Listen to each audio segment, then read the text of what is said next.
Minute 10 question में आपका स्वागत है। 10 रेलवे के क्वेश्चन रहेंगे जो सभी एग्जाम के लिए यूजफुल रहेंगे।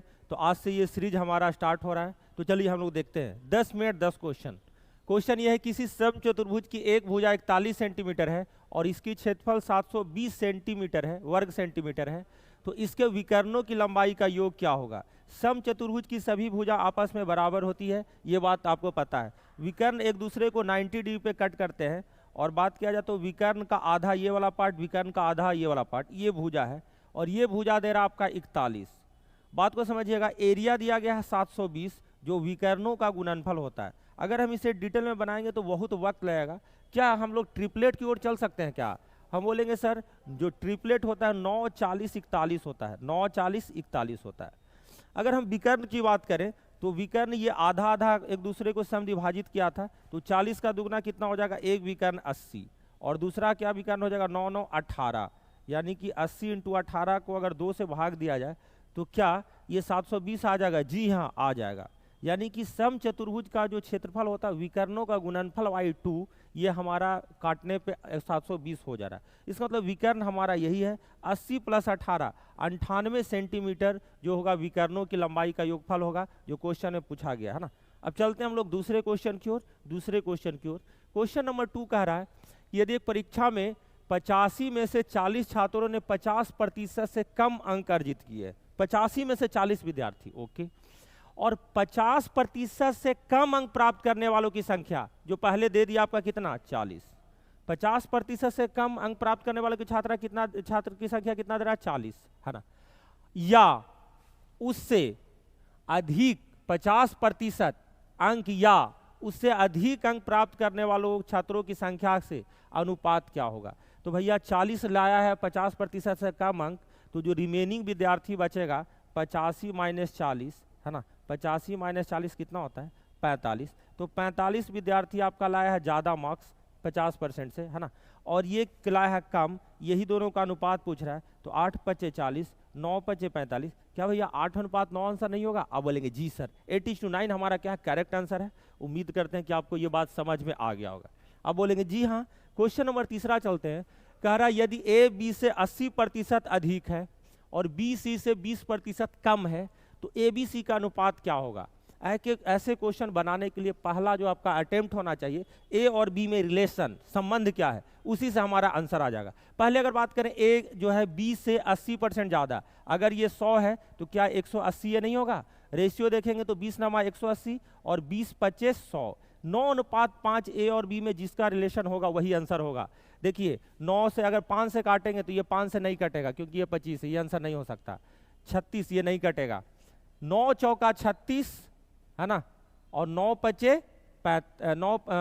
5 चौका 20, इस तरीके से काट सकते हैं। 5 चौका 20 और 9 चौका 36, तो 9:5 यही हमारा आंसर होगा, ऑप्शन नंबर बी। तो हमारा मात्र एक ही रिलेशन से हमारा आंसर आ जाएगा, इस बात का आपको एग्जाम में ख्याल रखना है।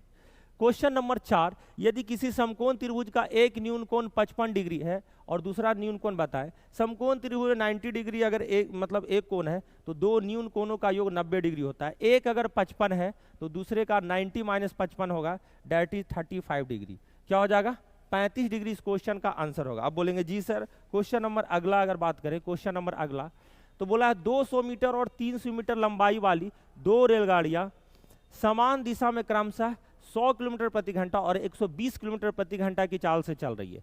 पीछे से आने वाली तेज रेलगाड़ी द्वारा दूसरे रेलगाड़ी को पार करने में कितना समय लगेगा, मिनट में बताना है ना। सेम डायरेक्शन में, देखो सेम डायरेक्शन हो या अपोजिट डायरेक्शन, हमें उससे कोई फर्क नहीं पड़ता सर। समय बराबर दूरी बटा चाल होता है और दूरी जो होगा हमेशा सीधा में पार करे या उल्टा में पार करे हमेशा जुड़ेगा। दूरी मतलब हमेशा क्या होता है, जुड़ता है।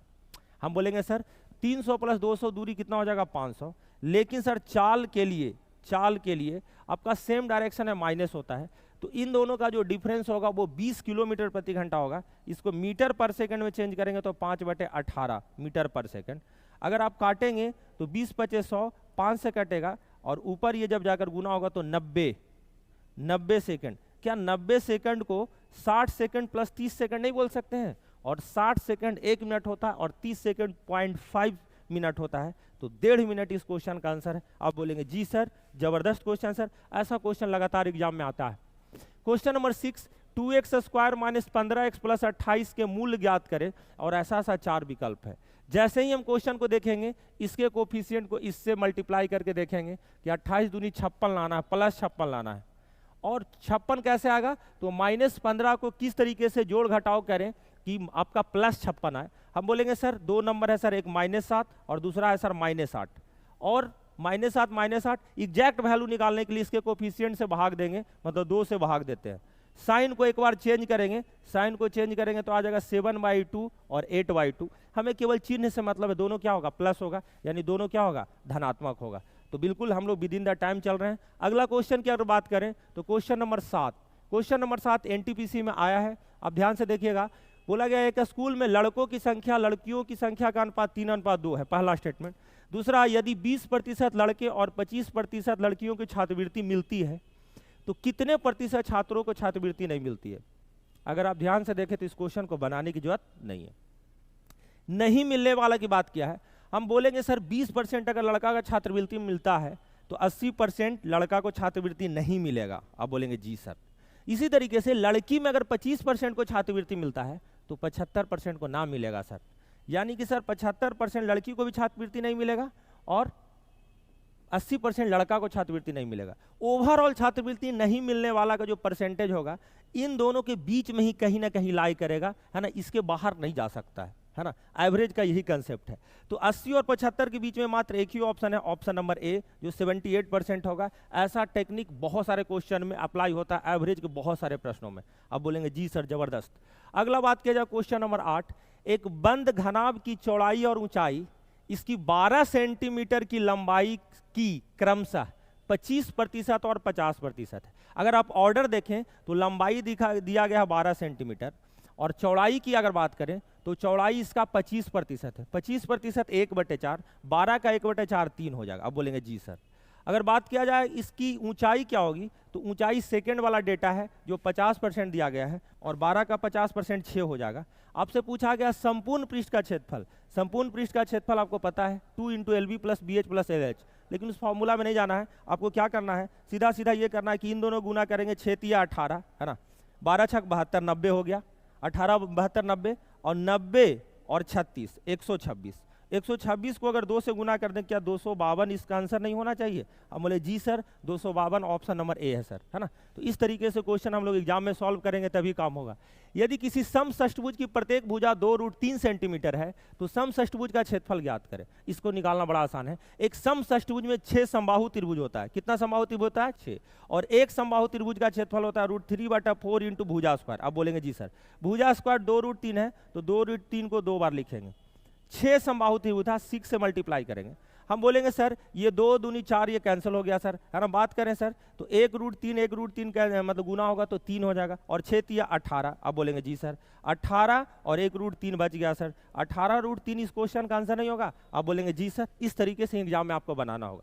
क्वेश्चन नंबर 10वां जो आखिरी क्वेश्चन हम लोग का, ये बोला गया है कि यदि साधारण ब्याज की दर से 8% से बढ़कर 12.5% है, परसेंटेज इधर होना चाहिए था, कोई दिक्कत नहीं है, 12.5% कर दिया गया, तो एक व्यक्ति की होने वाला वार्षिक आय में 369 रुपया की वृद्धि हुआ है। कितना का, 369 रुपीज की वृद्धि हुई है। तो आपको बताना उसके द्वारा निवेश किया गया मूलधन क्या था। आप सीधे बोलेंगे सर 8% से 12.5% होने का मतलब ये है कि 4.5% का इंक्रीमेंट हुआ है, और 4.5% होता है क्या, 9/2%। इसकी वैल्यू 369 है। तो आपसे मूलधन पूछा गया, मतलब 100% पूछा गया। क्या पूछा गया, 100%। हम बोलेंगे सर 9 चौका 36 और 9 एकम 1 यानी 41। 41 दूनी कितना, 82। 1% की वैल्यू 82 है, तो क्या 100% की वैल्यू डबल शून्य नहीं हो जाएगा दोनों तरफ लगाने पे। आप बोलेंगे जी सर 8200 इस क्वेश्चन का आंसर हो जाएगा। तो आपको कैसा लगा ये सेशन आप जरूर बताएंगे, है ना। 10 मिनट 10 क्वेश्चन का शो था। जय हिंद, जय भारत, लव यू ऑल।